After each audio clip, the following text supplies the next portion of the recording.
भूतिया हवेली की रात रवि और उसके दोस्त एक छोटे से गांव में घूमने गए थे। गांव के बाहर एक पुरानी हवेली थी जिसके बारे में कहा जाता था कि वहां आत्माएं भटकती हैं।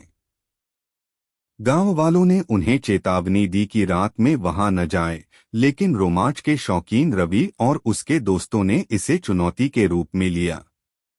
रात के 12 बजे वे हवेली के अंदर गए। चारों ओर सन्नाटा था, बस हवा की सरसराहट सुनाई दे रही थी। दीवारों पर जाले और पुराने धूल से भरे फर्नीचर थे। अचानक दरवाजा अपने आप बंद हो गया।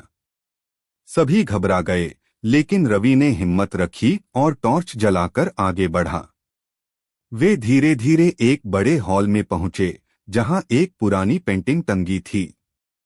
जैसे ही उन्होंने उसे ध्यान से देखा, पेंटिंग की आंखें हिलती हुई महसूस हुई। तभी एक ठंडी हवा चली और एक परछाई दिखाई दी। वो परछाई धीरे धीरे एक औरत का रूप लेने लगी जो सफेद साड़ी में थी और हवा में तैर रही थी। रवि और उसके दोस्तों की सांसें थम गईं। अचानक औरत ने चीख मारी, यह मेरी हवेली है। तुम यहाँ क्या कर रहे हो?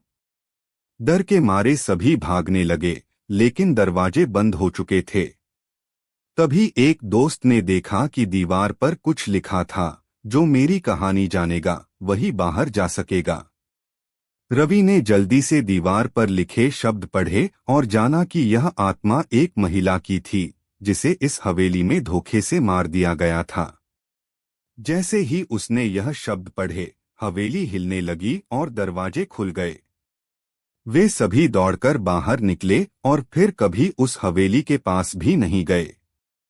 गांव वालों ने सुना तो कहा, तुम्हें शुक्र मनाना चाहिए कि आत्मा ने तुम्हें छोड़ दिया।